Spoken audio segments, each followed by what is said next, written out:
Bien, bonjour la famille, j'espère que tu vas bien. Aujourd'hui on se retrouve pour la deuxième vidéo sur le thème de la micro-aventure. On va monter tout en haut de l'Égual dans les Cévennes. Et ça va être l'occasion idéale pour appréhender le concept de 6 to 9 et voir comment passer une nuit dehors. J'espère que tu es prêt parce que ça va dépoter, ça va déplier de la tente à foison et on va pas attendre plus longtemps. Let's go!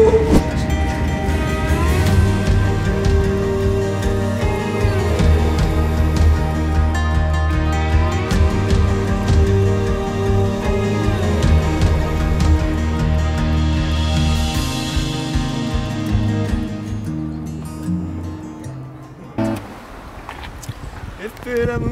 Ah non, comment c'est déjà fou senti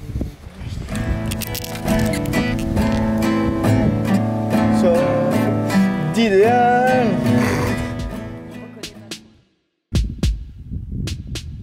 7,5 km, 1200 mètres de dénivelé positif.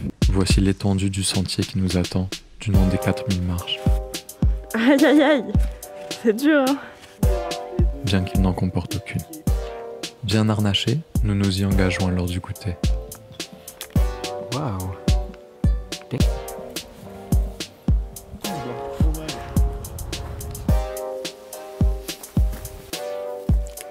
Ça va aller.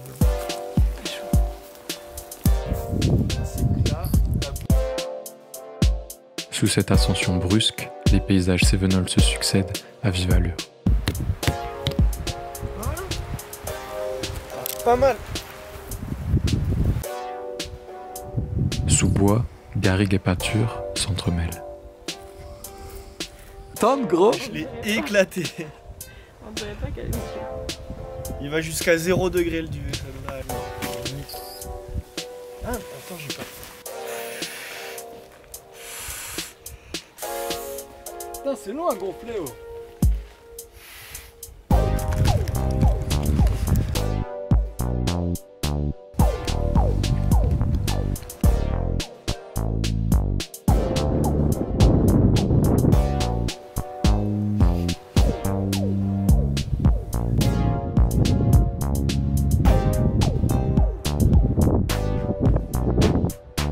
Clémence, pense aux pommes-potes. Les pommes-potes, c'est dans mon sac, dans la petite pochette. C'est qu'on a eu du cul, quand même. Comment ça s'est dégagé Elle alors? C'est une méchante. Je peux avoir ma pomme-pote? T'inquiète. Merci. Ça, Merci. ça c'est ma pomme-pote. Et avec ça, Nutri-Score A. on va pas... Nutri-Score A? Choqué. C'est incroyable. Ouais, dis-moi. Les crevettes ont 5 paires de pattes. Moi j'aurais dit 5 paires de couilles. Vrai, mais elles n'ont jamais su courir. C'est incroyable.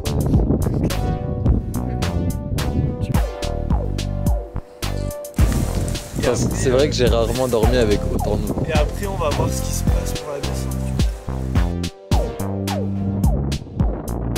À l'instar de la nuit, le petit matin fait les yeux doux au fort de Bourrasque. Ah oui, oui, oui. La lune, ouais.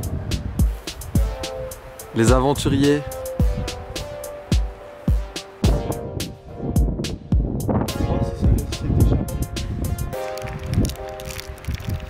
Quant à elle, elle chasse les nuages au galop pour parfois nous offrir quelques bouts du ciel, timides. J'espère que ces images du Mont Égual t'ont plu, que le storytelling t'a plu aussi. En tout cas, nous on a pris un plaisir de ouf à faire cette randonnée. Je te la conseille vraiment si t'es dans le coin. Maintenant, on va passer à la partie 2 de la vidéo. C'est le concept 6 to 9.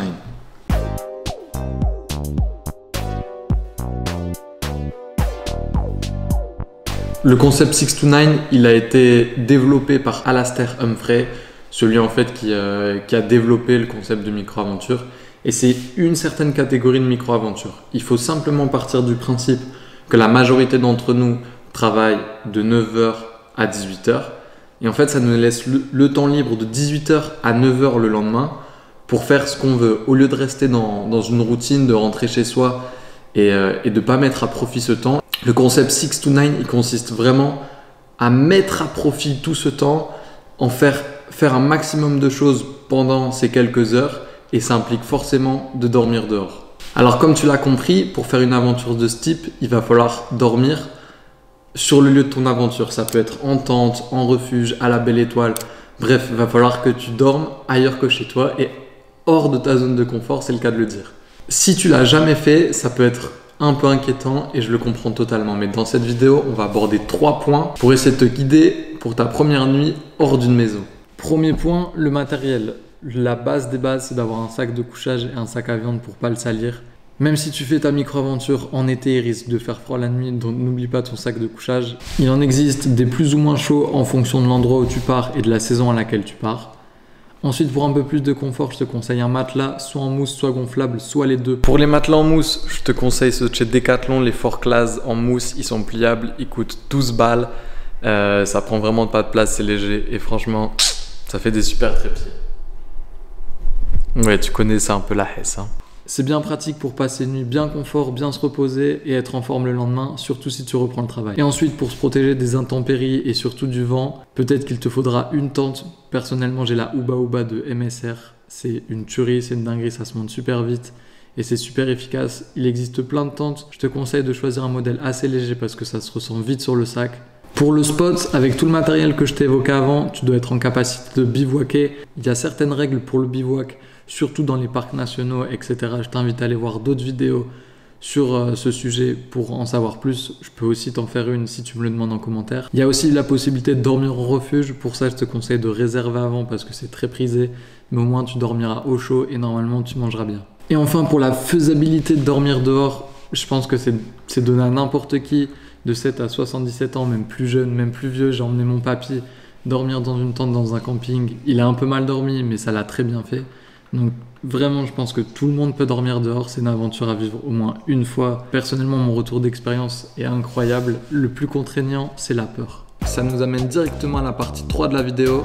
Comment affronter et retrouver son instinct. Comme on vient de le voir, le plus difficile pour dormir dehors et l'élément qui est le plus difficilement contrôlable, c'est la peur. Je pense qu'on est tous pareils. Même Mike Horn, à mon avis, il a peur quand il doit partir en expédition. Et c'est tout à fait normal. Tu as sûrement déjà dû ressentir une sensation de flemme intense, de ne pas vouloir aller quelque part, de vouloir rester chez toi dans ton canapé à regarder Netflix, à jouer à la play. Moi par exemple, ça me le faisait avant mes matchs de basket et j'avais pas du tout envie d'y aller et je retrouve cette même sensation quand je dois partir en rando, en expédition ou quelque part hors de chez moi pour plusieurs jours. Si tu ressens la même chose, c'est pas grave du tout, tout le monde le ressent. En fait, c'est juste une voix de l'instinct qui te dit de pas aller là-bas parce que c'est plus dangereux que chez toi. Mais aujourd'hui, cette voie-là, elle nous sert plus à grand-chose parce que au final, si on relativise bien, c'est pas dangereux d'aller dormir dehors, c'est pas dangereux d'aller faire un match de basket ou de sortir de chez soi. C'est juste que le cerveau s'est mis une zone de confort et il a du mal à en sortir. Donc ça va être à toi, à ta volonté et ton courage de surpasser cette voie, de l'appréhender, de l'apprivoiser et au fur et à mesure du temps, elle devrait s'estomper. Pour moi, c'est toujours pas le cas. Je t'avoue que j'ai toujours un peu la flemme avant de partir. Mais j'essaie vraiment de me dire que c'est pas grave. La seule solution, c'est de relativiser, c'est de mettre les choses en perspective.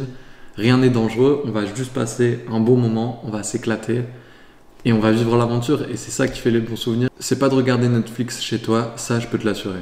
Du coup, cette peur, elle vient de ton instinct et le but du jeu, ça va être de retrouver un réel instinct objectif, de savoir faire la part des choses, qu'est-ce qui est dangereux, qu'est-ce qui ne l'est pas, pourquoi j'ai peur de ça, comment est-ce que je peux évacuer cette peur.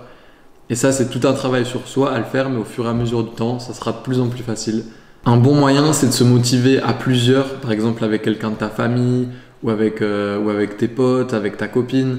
Forcément, quand on est deux, l'émulation de partir est beaucoup plus intense, donc elle réduit considérablement la peur. C'est un des seuls conseils que je peux te donner pour réduire la peur. Il faut juste faire avec. Il faut partir avec la boule au ventre, il faut se donner un coup de pied au cul.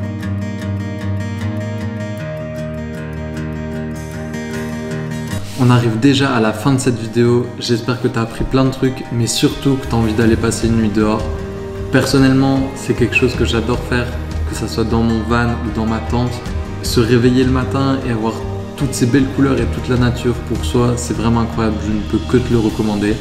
N'hésite pas dans les commentaires à nous dire quels sont tes spots, quelles sont tes aventures que tu as faites de ce type-là, ça pourrait intéresser tout le monde et donner des idées d'expédition. Je t'invite vivement à aller checker mon Instagram. Je fais de mon mieux pour poster des photos qualitatives et je commence à trouver mon style, donc je suis super content. Maintenant, je compte sur toi pour faire découvrir mon travail au plus de monde possible. Je te remercie de m'avoir écouté jusqu'ici. C'était Greg Lancien, on se revoit dans une prochaine vidéo. D'ici là, n'oublie pas que mon gars, ta vie, c'est une putain d'aventure. Ciao! J'ai presque fini le montage de cette vidéo, mais il y a un truc qui me tient vraiment à cœur. Je veux passer un énorme big up à Clémence et Antoine qui m'ont accompagné pendant cette micro-aventure. Et un double big up à Antoine. Cette vidéo est carrément devenue une collaboration, car c'est lui qui a composé la musique que vous entendez pendant les images du Mont Aigoual. Je suis vraiment fier de pouvoir collaborer avec des potes, c'est vraiment ce qui compte pour moi, c'est de partager autour de la création. Donc merci les amis, et à bientôt pour une prochaine. Ciao!